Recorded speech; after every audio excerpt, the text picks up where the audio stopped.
My name is Mike and welcome to my hardcore world. This world we have dedicated to over 2,000 hardcore days building a Dwarven mega city, and I'm hoping it's going to be the greatest Dwarven city you've ever seen, as we have mined 1.5 million stone by hand in this series. So let's jump into it and give you guys a full world tour. But if you wouldn't mind hitting that subscribe button, it really helps me out a lot and helps out the channel, and it also means you can join the Cobby Mosselstone gang. But before anybody asks, yes, I am Lord of the Rings mad. I have absolutely loved the franchise since I was a little kid, which is what inspired me to start this world. And in no particular order, we're just jumping right into our world tour, as I really wanted to kind of showcase the progression of my building skill. And I use the term skill very, very lightly, of course.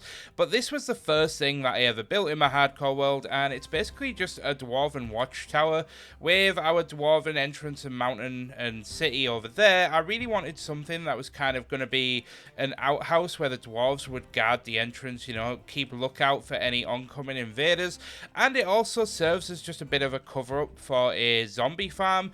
One thing that I am very big on in this world is being quite practical with my builds when I'm building farms and such, and I really like to just cover them up with builds and kind of make sure that everything is fitting in with the theme. So here we have the two chutes. This one is where the zombies go up, this is the one where the zombies come down, and I kind of just use them as like center points for the building and made them kind of look like structural support beams inside this Dwarven watchtower here. And then we've obviously got the storage from when we were building, and then we also have the storage, and this was supposed to be hooked up as a a storage system that was going to automatically sort all of the things from the zombies, which you can hear in the background. But I'm going to be honest, and it's going to be a reoccurring theme throughout this whole episode, you'll find out that I'm very good at starting projects but not particularly fantastic at finishing them off. But you just head down here, and again around here I can show you guys very, very quickly. We just have the zombie spawner, which is in here. Then we can cover that up, and then from the chutes that we mentioned previously, this is the collection room. They will go up, come down, and you can just AFK in here, and you just hit them, kill them, and you can gather the XP. And this was actually used to repair our gear very, very early on in the world, and I actually ended up adding this a little bit later where it kind of collects this. But this is what I was talking about earlier. I really wanted to kind of filter these items out, take them up a chute, and then they would end back up in this storage room here. But that's about it. There's not really much going on other than this little thing here, and I was meant to actually add these item frames as an invisible item frame, and then these buttons in the item frame and the torches on the wall would make it look like they're being held on. But again, as I've mentioned before, I have a lot of plans that I actually just completely forget about. And for anybody wondering, no, I'm not particularly fantastic at interiors, and this is just completely barren inside. And that's how it's just remained ever since. So moving on to the next point of interest in our world. We head a little bit north. You can see our watchtower in the distance there, coming up to our next watchtower over here. And again, this is one of the practical builds that covers up a farm, one of the more recent additions, but I thought this was actually a really good transition to just showcase the difference in my ability of building and the skill that I've developed. It's not fantastic, I'll admit. There's still many things that you could improve. Could add a lot more tuff to this texturing on the outside, but if you compare that to the previous watchtower that I built, I feel like this one's much, much better. The actual watchtower is much smaller, as it's more of a pit stop than it is an actual place of setting up camp. Purpose of this area is to make it feel more ancient and aged than the rest of the kingdom. I wanted to add like a dried riverbed heading into a lake, which I kind of felt just made the world feel like it's much older than it is. Like the dwarves once built a bridge, like in past times gone, built a bridge over this little river, and it's now since dried up. And I built this here monument, which is actually a testament to, which if you haven't gathered already, yes, this world is heavily inspired by the lore of the Lord of the Rings and the Tolkien universe in general.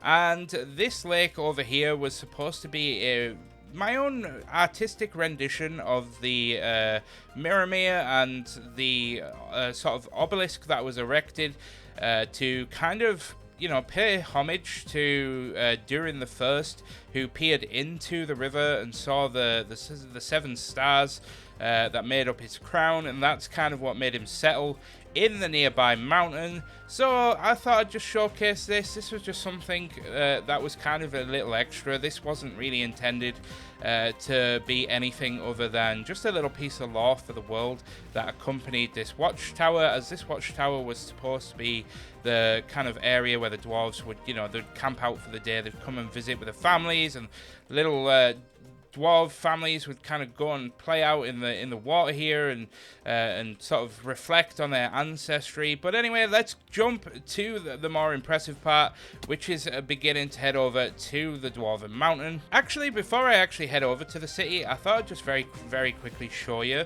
just what this watchtower is actually hiding. This is actually our squid farm, as this is going to become very apparent in about 30 seconds time when we head inside the actual Dwarven city. I built this as a way to kind of generate some ink sacs, hopefully passively, but it is one of those farms where you kind of have to stand in the AFK spot, which right now is just kind of made out of glass. You can barely see it up there.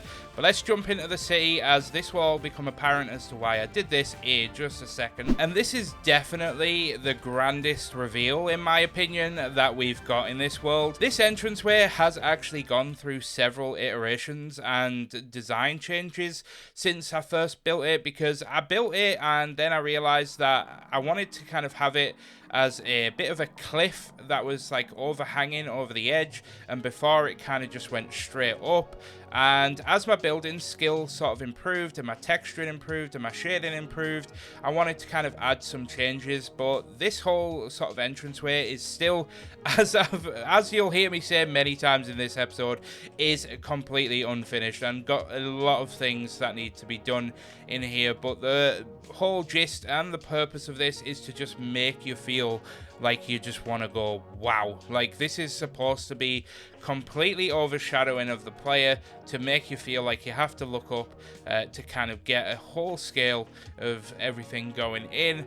But let's head inside, because things are about to get real juicy as we come in to the entranceway. And yes, you'll probably start to feel like a lot of these things are definitely representative of some of the things you'll see in the Lord of the Rings films. This is supposed to be Durin's Bridge, where Gandalf, you know, fights the Balrog. I built this because it actually has a very significant sort of place in my heart as a child when I grew up, and I remember watching this scene and Gandalf facing down the Balrog, and it was just the chef's kiss of cinema, and I really just wanted to kind of pay homage to my childhood and what got me started in liking fantasy. And then I obviously wanted to build like a bit of an entranceway where we used a floor that was kind of designed to be a little bit more grand than it is. But before we head into the meat and bones of the city, let's have a look at some of the first projects that we did over on the other side. Because with the power of teleportation, you can see the bridges over there, and we've used our little elytra to just hop over, because I wanted to show you what was our first ever starter house in our Dwarven kingdom. Yes, this was the house that I very first built. I've hardly changed this since I built it, so this is kind of a representation of kind of what went into the build. And I really don't want to change builds in this world too much, because I want it to be a representation, again, as I've said, of just how I'm improving it over time. And again, this was supposed to be like just another building design. As you'll come to understand, I don't really have the best ability to kind of stay true to one particular vision. I like to test things in my world. I like to change things up. I like to experiment, and again, this was just an experimentation, kind of building it around a Dwarven building, which is supposed to be, as you can tell, a little bit of a stable yard, which I know a lot of people, it's a bit controversial to say this, but a lot of people tend to get very passionate about dwarves having animals underground, which I can understand, but you know, needs must when you need wool and everything. So this is supposed to be our wool farm, and just where we were keeping cows for food very early on, and we've got shears that are automatically shearing all of these sheep and building us up the wool. which we will need to scale this build up in the future, as I really do want to start using wool in some of my builds as shading and texturing, so that's something that's going to have to be done. Taking a brisk walk through the fields of wheat, you may notice straight away that if we are trying to be as logical as we can be about a fantasy race, you might say, Mike, how do these crops grow? There's no sunlight. One thing that I really wanted to actually work on in the future was a bit of inspiration that I got from Rings of Power, which is using mirrors to redirect light through the Dwarven Kingdom, as I do have shaders installed that does give us light shafts through holes in the ceiling. So I thought if I create some like artificial holes in the ceiling and make it feel like it's purposefully done, it might actually look like the light is kind of being bounced through the mountain and is kind of helping grow the crops. Over in this corner, again, this is just one of those secret little hidden things that you'll probably very, very rarely see, but I wanted to create a way that the dwarves were getting water, so I built a sort of internal water fountain type waterfall, which you can tell already isn't particularly very waterfally and isn't very as grand as I actually wanted it to be. But this will continue, and I actually do have some improvements to make on this, which I'll showcase in just a second. But we'll step inside this building, where this is the top floor of, well, technically our top floor of our starter home, where you'll notice again there's a lot of storage in here. And if we just head up here, you can see that we actually have our villagers which are working away at our first sort of potato and carrot farms over right behind me here. But just heading back down just through here, you'll notice that there's also another room which needs hiding. This was supposed to be the top floor where we were supposed to be creating a bamboo farm, because I actually wanted to create a lot of scaffolding in this world, because I knew the scale of what I was going to be working with. So I wanted to build a bamboo farm really early on, but now that we've got happy gas in the world, we don't really have much use for this anymore. So I'm kind of glad that I didn't waste too much time actually building this, as happy gas are something that we're going to be working on getting as we return and get back into the swing of this series. And in here is just our AFK fishing farm. I don't know really why I made this. I kind of just made it many moons ago, along with our little pumpkin farm that we made for snow golems. And then as we head out here and head down, you can see we actually have another piece of storage, which is basically what was going to be the storage and collection room for the bamboo farm, but again, it's now just basically being rendered moot, and there's nothing that's really ever going to go on in here, so this will probably forever live as a empty room, unfortunately, but I'm sure we'll probably think of something to put in here in the future. And then heading down to our bottom floor, we have one more farm, which is kind of hidden, but it's our sugarcane farm, which if I just press F4 and use free cam, we can just use that to very quickly explore this world, and explore the sugarcane farm. As you can see, it's quite a big one. It's basically just intended for making paper to trade with the villagers. So let's hop over there and take a look. Where as we head over, I can showcase the second bridge that we made, and that actually goes into the building. Now, looking at this building, this was done very early on, and one thing that I've since kind of come to the agreement of in my own head since I've built this is that building stone brick against stone, it does look really good generally as a build, but I actually feel like I need to add in a darker shade so that it contrasts nicely with the stone world around it. So one thing I'm going to be doing in the future as we move into changing up our build style is, rather than using stone brick, we're going to be using deep slate brick and different deep slate and black shades, just to kind of experiment with making it stand out against the stone. But again, that'll become more apparent, and I'll show you this building very quickly. This is just our villager breeder. Again, nothing too fancy. It's basically just a bunch of villagers upstairs, again in a tiny room that's kind of disguised as a house, and then they basically just breed, and I throw them potatoes every now and then they spit out baby villagers, which we don't really need them anymore over here, as we have now changed the area where we do a lot of our trading, but I will showcase this just as our very, very first villager trading hall that we ever built in this world. This is actually still used occasionally, but not too much. It's generally where I buy my books, just because I know where they are in this world, or at least I did before I took a couple of months off of the game. But yeah, and then upstairs in here is pretty much another sort of floor to our trading, but it's where we just come and buy our nice golden carrots.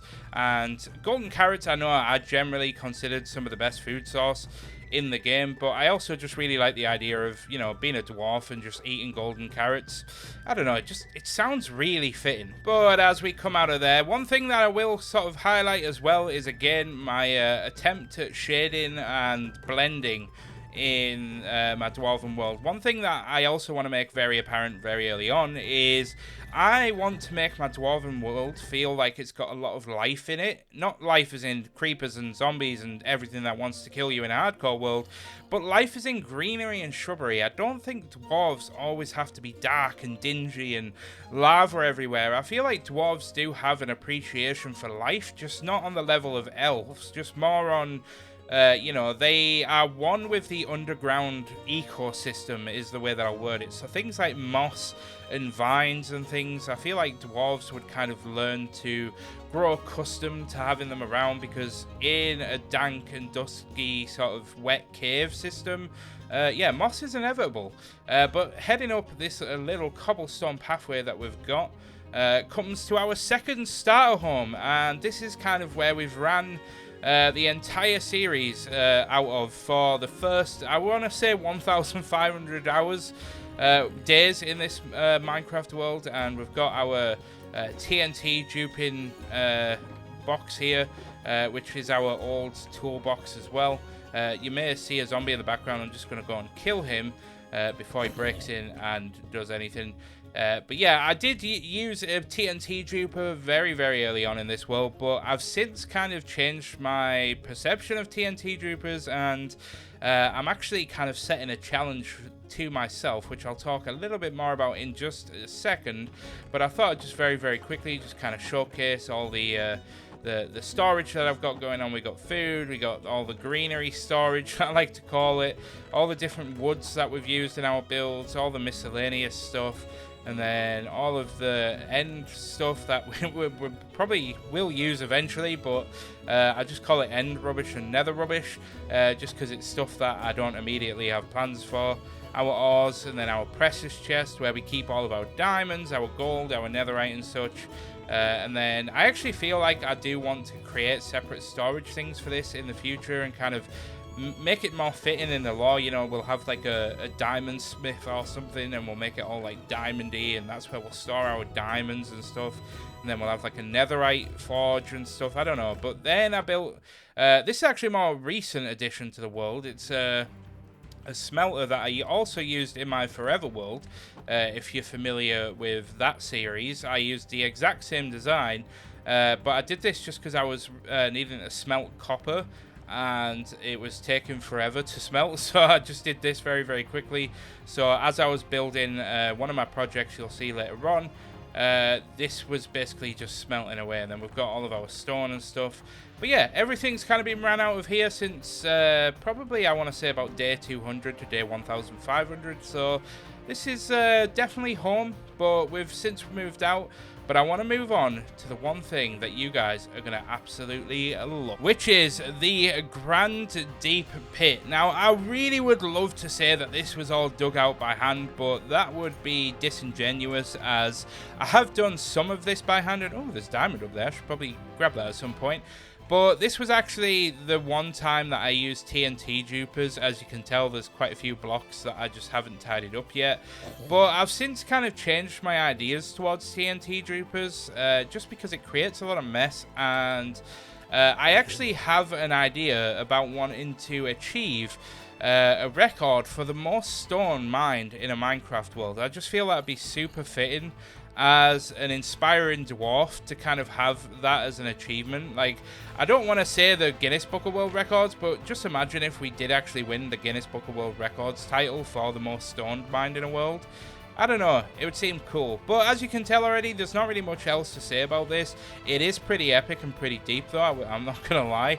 And that's the light shafts I was talking about earlier on. And you may see that there is some magma blocks down, as one of the things that I actually wanted to do in this was build one of those shadow effects that seems to have had a bit of a resurgence recently in the Minecraft community, where you put several layers of glass on top of each other and it creates like a shadow effect. I wanted to do this across this entire canyon. Just so when you stood up top and you're walking across the bridge and you look down, it just looks like a deep void. And then a lot of you guys have really wanted to see some of the deep creatures that are referenced in the Tolkien universe. And I was going to do like some weird tentacle things kind of climbing up the side, a bit like it was the Watcher of the Deep, kind of like crawling up the side. I thought would be a pretty cool nod to you guys that wanted to see that. But let's get into the meat and bones of our build. As I am sorry to harp on about this, but the light shafts with shaders in Minecraft generally are something that I've fallen in love with and definitely want to experiment with more. And you'll see kind of how I'm experimenting with these a little bit further on in the video. But let's now go into the Grand Hall. This was mined out completely by hand. And my idea for this wasn't to do anything that was like over the top, but more just again going for that wow factor. Like you're walking in, you've got this like really tall hall, you know, you've got these like ornate kind of stone pillars supporting the roof and all of the weight of the ceiling. And then you've got this like really simple but elegant wall design, and again utilizing the same floor design as we did up in the top section. We've used bulbs and just a little bit of lore for you. These are actually oil lamps in our world, and I always place a chisel block next to these lamps, as this serves as a stone kind of, I want to say a stone cylinder that kind of funnels into the oil lamp down below. So the dwarves would just walk along with their little oil, little thing of oil, pour it into this square here, and then it would fill up the lamp, and then the lamps would burn. And it's special elven oil. We haven't really got elves as a build in this world yet, but we will get around to it eventually. I'm sure by day like 40,000 we'll start our elven world. But jumping into the next room, this is where things start to pick up and start to scale up just a little bit more. This was also mined out completely by hand, by the way. This was all done by hand, mostly on stream actually, over on Twitch. But again, you can kind of see where I utilized the sort of moss that I spoke about previously, and I also tried to introduce a new kind of path texture.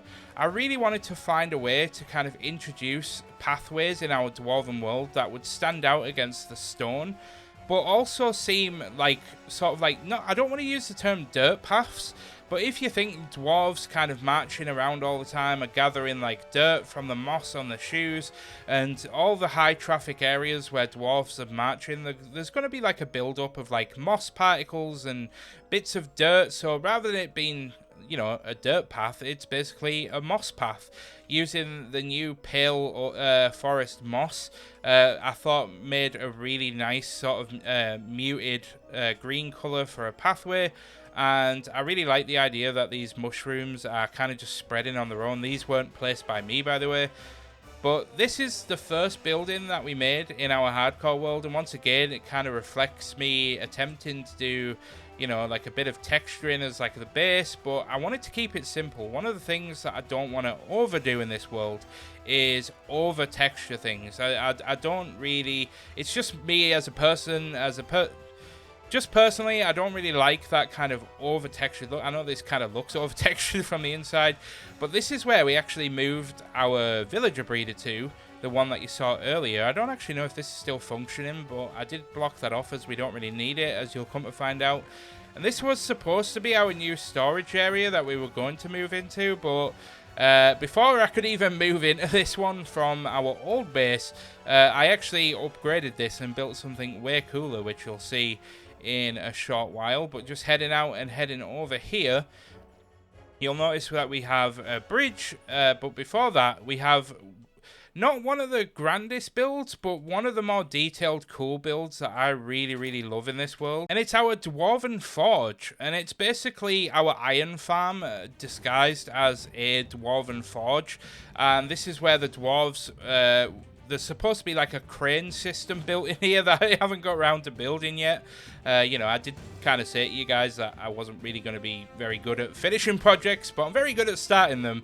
But yeah, this is where the raw materials would come along, and the dwarves would then shovel it in to here, and then everything would smelt in this giant furnace, and then it was supposed to come out in a vat here, and then these little dwarven cranes would lift out the iron bars, or iron blocks should I say, and then this little dwarven conveyor belt would bring them over here, where they actually just get carted out. If I just show you out here, we actually have a cart, which triggers a lot of people, by the way, because I built it into the wall, and I apologize. I am gonna fix this eventually. It's just I just really can't help myself, but seeing the amount of people that got really triggered by this, it makes me want to leave it.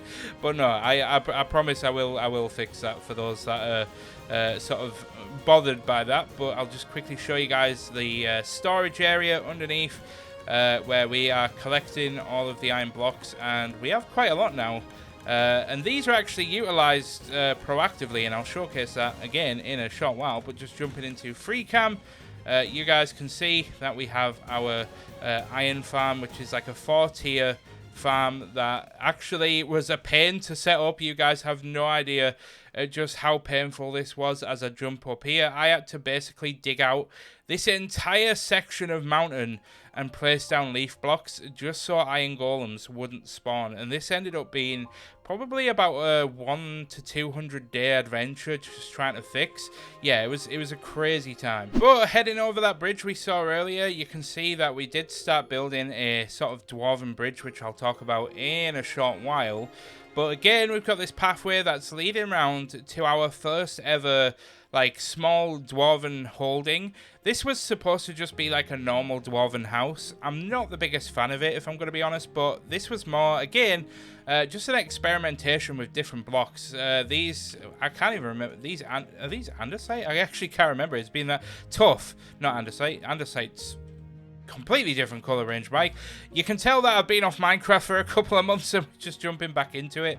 But again, this is our grow lichen farm, where we actually farm grow lichen to pretty much use in our builds, because grow lichen actually serves as a very good tool to blend mossy cobblestone and cobblestone together, as the slight, again, really muted green color helps blend cobble and mossy cobble even better. So if you're looking for a really smooth transition between cobble and mossy cobble, in fact, I can just grab some grow lichen here and just showcase this. Obviously, it's not the best to kind of see it up close. It is more designed to kind of view from a distance, but if you disable the glow lichen from your shaders, it does a very good job, and you can actually go ahead and place this like on top of the mossy cobble. I think that's actually what you're supposed to do, and it actually adds a bit more grey to the mossy cobblestone. So it actually helps blend it into the cobblestone. You can see just that little bit better. I knew it was something like that, but as I mentioned, I am actually returning to this game after a short break. If you're not familiar, I've actually been really busy with work. I've done all of this around working a job, by the way. Just for anybody that's wondering, this has just been a bit of a passion project, but we are now jumping into this on a sort of part-time basis as a Minecraft YouTuber moving forward, which is pretty exciting. But I'm not going to talk about that just yet, as we've got so much more to see in this world, such as this sort of gradient texture work here, which I really wanted to showcase. I'm actually really proud of this.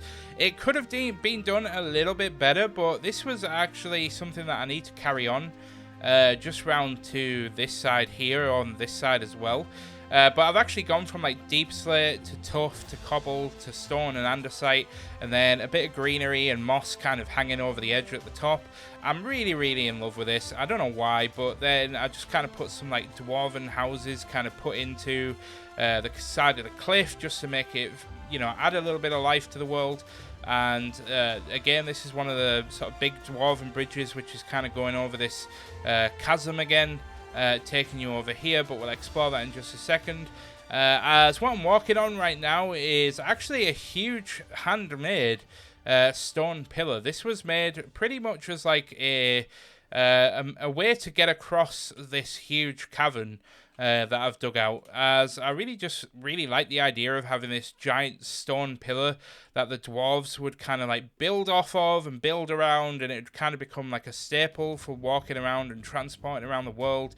As you can see, we're still very much in the early stages of mining out this area, as the true scale of this will be revealed if you hang on tightly. But running into here, we have our moss farm, and this can be actually swapped out for pale moss if you ever want to farm pale moss. If we ever run out and you want more for your flooring and stuff, then all you have to do is just head in here, and it is going to be a little bit noisy, by the way, but you just turn that on and it basically just creates moss from the stone, and then this drops the water, which pushes everything all the way down. Now you can actually remove the filter in here so that you can collect all these moss blocks if you want them, but I actually have it set up right now, I believe, to come down here and actually turn all of that moss into bone meal, which then comes into here and gets auto-crafted into bone blocks. So we have a ample supply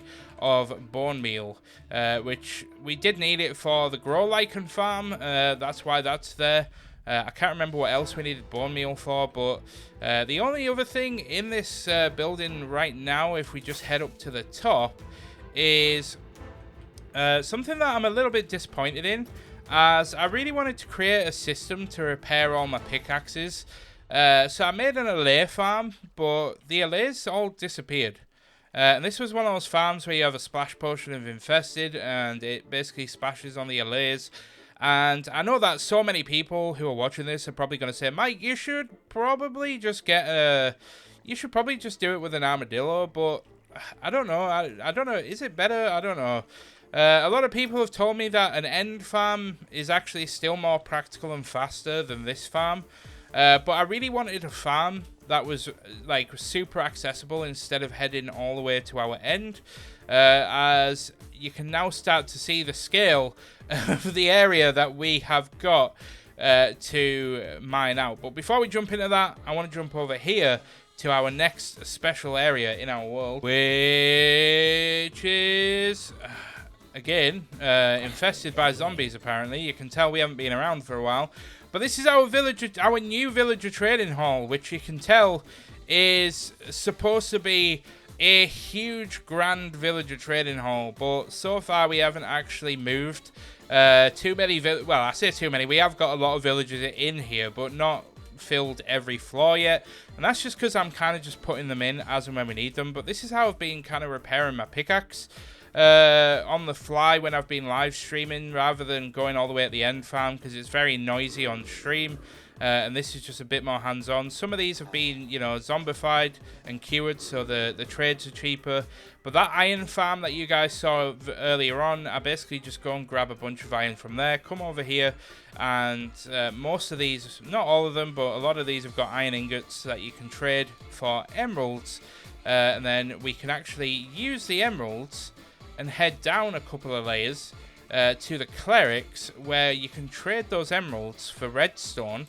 But more importantly, what I have been doing is leveling these up so that you can actually get the XP bottles from these villagers.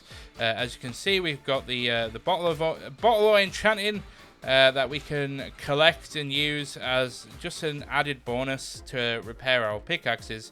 Because if I just show you our Dwarven toolbox, I've aptly dubbed it, is full of pickaxes. And I've done this in preparation for what you're about to see as we jump into the next segment of our Dwarven Empire. Because after clearing up a few mobs that were just messying up the place, this is the one area which I'm kind of in two minds whether or not to actually include in this video, because this is where opinions get divided, Dwarven factions fracture, and wars start, because this is the area that changed my mind on TNT Troopers. As you saw from the first area, there was a lot of mess left behind, and I have actually mined very, very quickly in this world 1.5 million blocks of stone.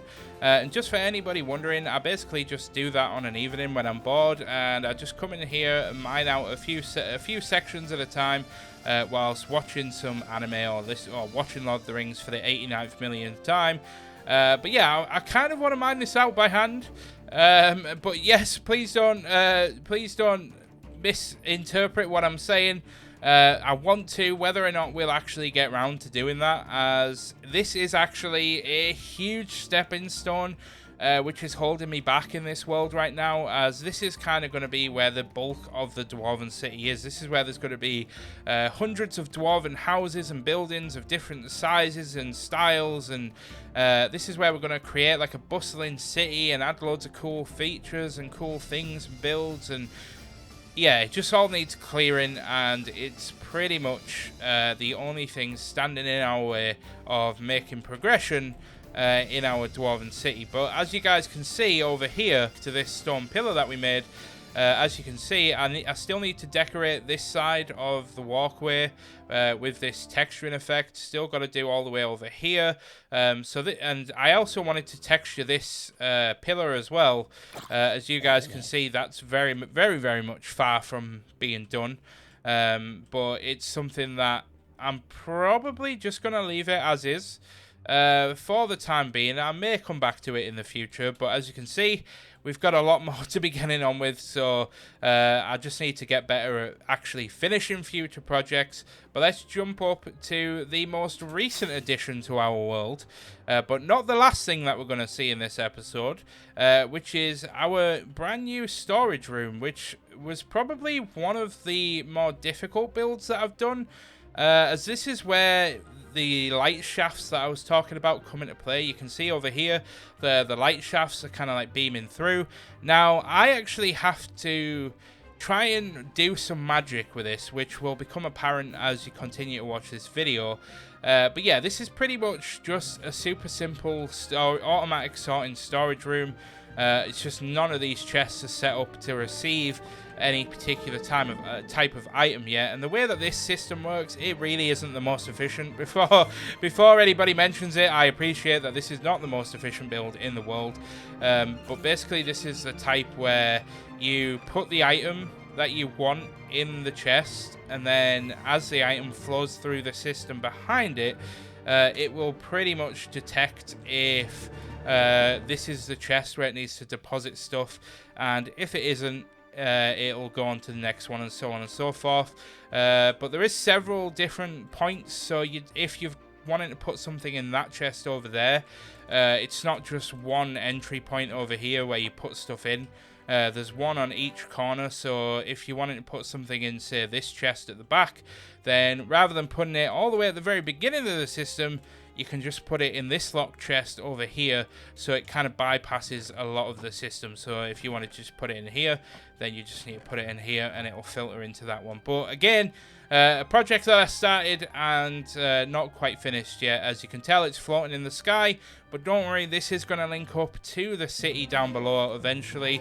And I also need to fill this floor with gold. This is supposed to be kind of like a high advantageous point, very heavily like fortified and hard to get to, where the dwarves are going to keep mountains of gold. That's why I haven't done too much to decorate the floor in here, because there's supposed to be gold, and that's why I've done light shafts in here as well. You can tell the light kind of comes down and it will reflect off of the gold with the shader pack, and just create like a cool glistening gold effect. But if we try and stick the landing, can he do it? Can he do it? Can he do it? Oh, he does it. He sticks the landing first try. But this is actually coming up to the peak of the mountain, and you might say, Mike, there's no mountain here.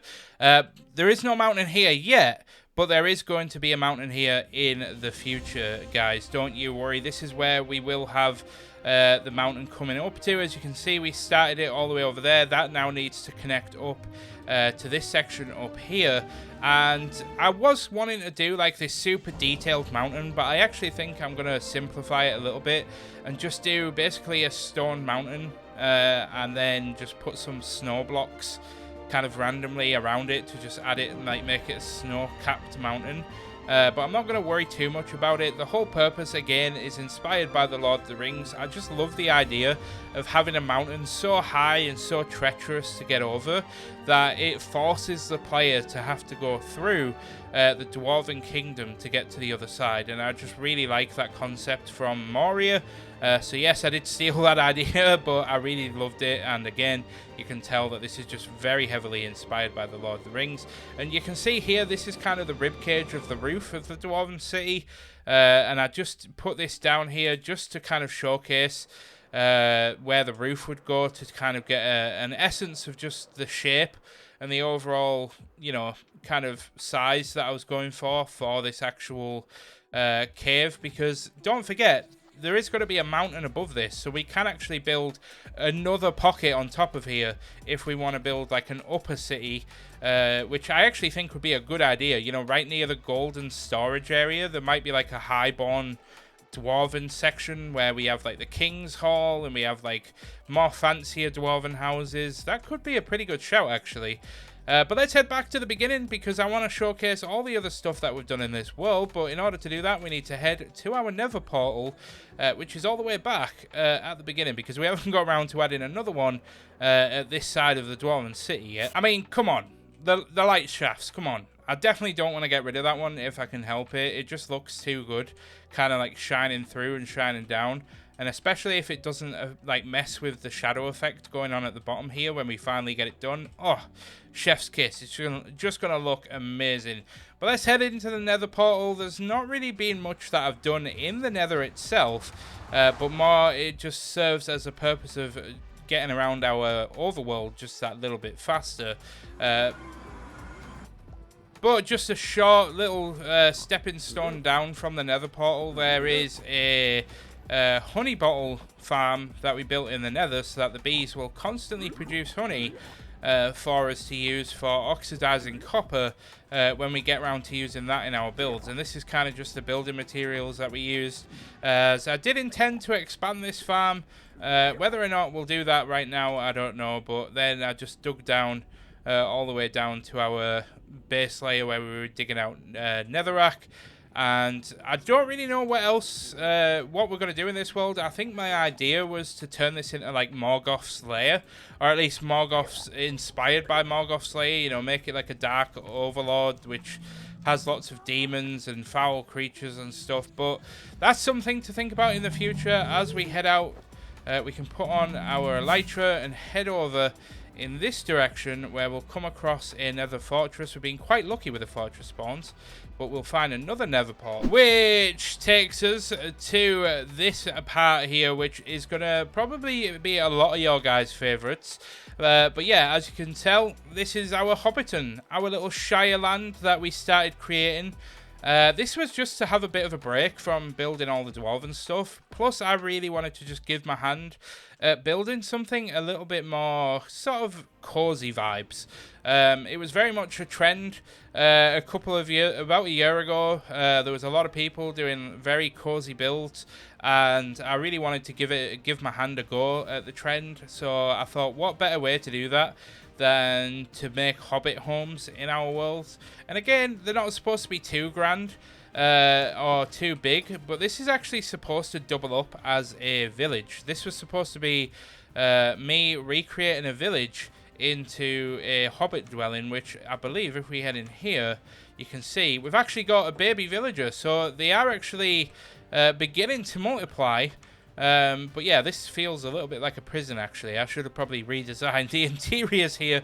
But the idea was to kind of simulate the villager housing, thinking that it would make it a little bit easier for them to kind of navigate.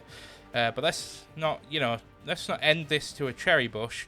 But yeah, this definitely was one of my more cozy, happy builds that I really like in this world.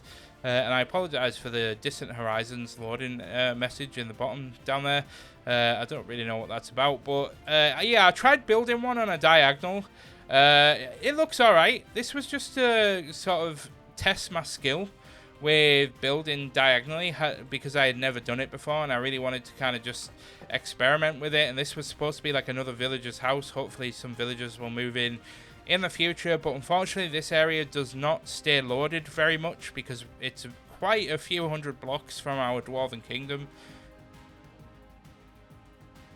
But if we do run past the farms and just head over in this direction, there is also another little hidden farm. And you can start to understand now that I am the type of builder that likes to do practical farms and builds in my world and then cover them up and kind of build them into the world and make it feel like it's purposefully supposed to be a part of the world. Which it actually ended up being a little bit further than I actually remembered it, but some of you may notice what this is already. But yeah, this is just supposed to be like a little ruins area. I didn't quite do the best job at making it feel like a ruins, but I just wanted to make it feel like an overgrown sort of like Stonehenge ruin. You know, like when you're sort of walking along in the English countryside and you just sort of see like an old shepherd's hut that's just crumbled and it just seems abandoned and derelict and just seems like nobody cares for it anymore. That's kind of the vibe I was going for here, but hides a very, very simple raid farm setup. So all you do is you just head down here and you just stand here and you basically just hit the mob that gets into the bow every third hit or something. It'll make like a noise when it takes damage, and on every third one you just hit it with an axe and it kills the mob straight away, as that stops the invokers from spawning the annoying little mobs, which I've completely forgotten the name of. But this was the way that we got totems in our world, and I've only actually ran the farm once, and I'm kind of intending to only ever have ran the farm once moving forward. I don't really intend to use that farm anymore. I'm hoping that once these totems die out, as I have accidentally popped 3 totems in this world already, actually. It might be more than that. I'm pretty sure it's 3. It could be 4. But yeah, my idea is to kind of have the understanding that when the totems die out, that's when I'm on my last legs. I don't really want to be too overpowered because, you know, it would be nice to eventually jump on to Season 3. But I'm not going to talk about that yet because that's not important. But just coming back down to the last segment of our little villager area in our little shire. It's supposed to be like a little market area.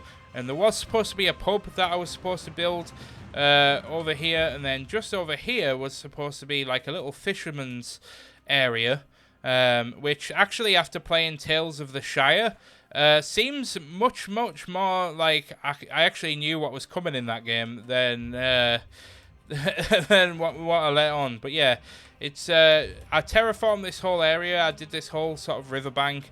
Then I didn't really touch the riverbed over here, but over here I did. I tried to make it all sort of dirt, and then I was supposed to clean this up, but I didn't get around to it. But yeah, some of this riverbed was completely manufactured and narrowed as well. It actually was much wider than this around this area, but I did narrow it. And then obviously this is our fields where I've kind of done this.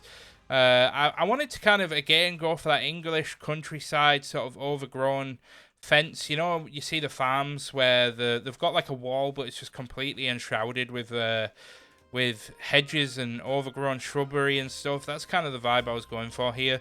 And it looks really nice. I really like it. But that's about it for the Shire area. So let's move on to our next point, where we head back into the Nether, fly past our original Nether portal, where we end up at this Nether portal over here, which takes us out to our end portal and heading into the end.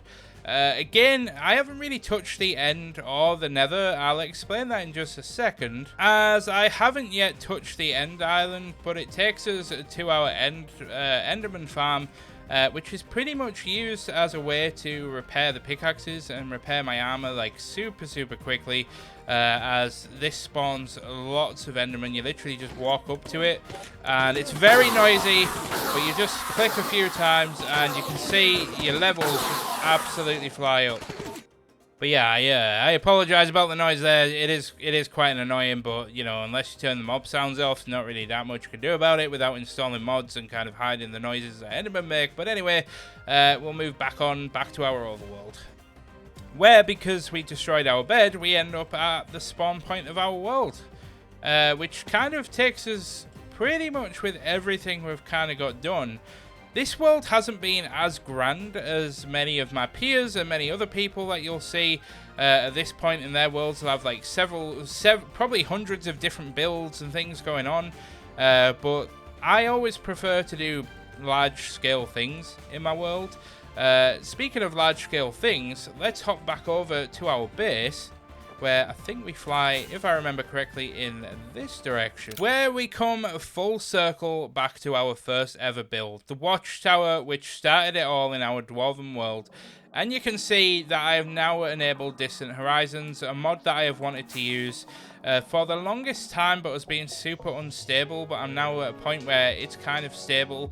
But you can kind of see now the scale and the idea behind the entranceway to our Dwarven city, and just how tall and how sort of epic this mountain range will be when I eventually get the project done. Eventually being, you know, the big point there.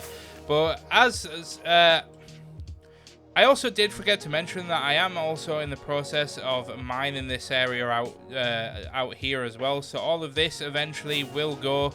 There's a lot of mining in this world, and I actually do a lot of this mining on my live streams over on Twitch. By the way, I definitely recommend that you go down into the description and follow my Twitch, as one of my little sort of bucket list things would be to hit partner on Twitch. I'm not really going to ask you guys for anything more than that. I don't really need to ask for anything other than to subscribe and maybe consider just following me on Twitch. But as the sun sets, it makes the Dwarven halls, the sun shouldn't actually technically be shining like this through the mountain, but it does make the build look so much more epic. I actually can't play Minecraft without shaders, really. Just a bit of a law for you there. It's just a personal preference thing. I just think the game looks a bit too grainy. And it just, I don't know what it is, it just drives my eyes insane without shaders. But I just love the way that it just makes everything, just add that cinematic flair. So as we stick the landing one more time, yes, as I very quickly mentioned earlier on in the video and in the tour, that I haven't actually done much with the End and the Nether yet, as I've kind of always focused on trying to get projects done. As I mentioned earlier on in the tour, I actually have done all of this around working my job, working for a family business. However, I actually don't work there anymore, so I'm going to be doing content creation full-time from here on out, and that's what this video is officially announcing. Oh, actually, my last video announced it 3 months back, and then I didn't upload because I was going through a lot of stuff, and losing your job, as much as it's very exciting to jump into this opportunity and to get to spend more time with you guys, is still a very scary prospect as a man that has a wife who is disabled and has a family that he wants to start and provide for. But thankfully I am in a position where I've got the green light to be able to do this for, you know, we'll see how it goes. But at the end of the day, it all relies on the support that you guys give me, for which I just want to say a huge thank you to the people that have made this possible over the last year and a half, where we head down to the last hidden build that I don't showcase on videos. But this is where I like to sort of create a homage to all the people that have financially contributed, not just to the YouTube channel, for those that have become members, but also those that have become Twitch subs as well. Some of these are just absolutely, in fact all of these are absolutely amazing people. Some of these have come and gone in the time, but that's just normal. These things happen. People, you know, people's tastes change. My content may not vibe with people anymore, but I will always be grateful to the individuals that joined me on the journey and allowed me and enabled me to continue to be able to bring this to your faces, and to all the current members that are outstanding. I also just want to say a huge thank you to you. And it's never necessary, but if you do want to become a member, I am going to be working on member perks and improving them. I don't know if it'll include putting stuff in my hardcore world moving forward, just because it became quite a chore to maintain everybody's subscriptions and stuff, but maybe I will actually jump back into this, but who knows. I'm not making any promises, but they need to be thanked because they have been incredibly generous and allowed me and will continue to allow me to do this. But again, it doesn't cost anything to just hit that like and subscribe button and to share my world and my passion and my vision with anybody that will listen. So make sure you're going to people's there is a few other little hallways and things that haven't been decorated but just dug out, and I'm kind of in two minds whether or not I do want to decorate these or just kind of leave it as the sort of natural Minecraft look. I think it kind of just adds a bit of a more natural vibe to the video game rather than the actual world lore, and it kind of just helps blend the world into the video game a bit. So I actually don't know whether or not if I will touch that. But yeah, as I did say at the very beginning, there is going to be a lot of projects in this world that just aren't finished yet, and that's something that obviously will need to be changed within the coming months, and I will have to jump in and get all of these projects finished to help bring the world together. And that also brings me to the Nether and to the end. I do have projects, as I mentioned earlier, that I do want to be doing, but they are going to be projects that will probably have to be done on live streams, as they are going to be huge scale projects that will be completed over months and months, if not years. I do want to say that this whole project, in terms of scale, is something that I have estimated, and the word estimated used very, very largely in bold font there, to probably take me about 5 years to complete this Dwarven city, if not longer. Whether or not we get to do it, whether or not we die in our hardcore world and we have to move on to Season 3, look, things happen, mistakes happen, and if that happens, we'll continue to bring you guys the Dwarven vibe, but we'll just do it in different ways. That's the best part about starting new hardcore worlds, in my opinion, is being able to try different visions and to experiment with doing maybe the same principle, just in completely different execution styles. Is super cool to me. But as the atmosphere sets in and the rain hits the floor, creating that nice rainy day vibe, I will go ahead, guys, and say that I am ready to jump back into this world.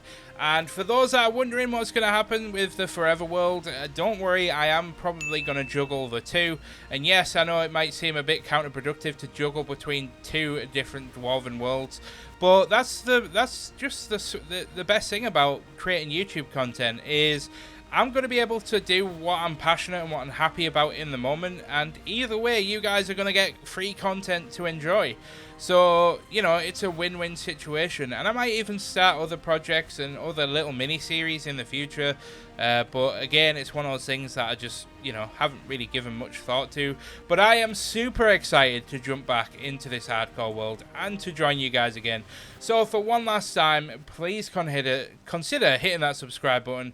Please consider going down into the description and going over to my Twitch channel and giving it a follow, and tune in if you ever see that live stream notification. I don't have a set schedule yet. I just stream when I feel like streaming, so if you see me live, make sure to hop in. But for me, I've been the Mike James, aka it's me, Mickey T, and I'll see you guys in the next one. Goodbye!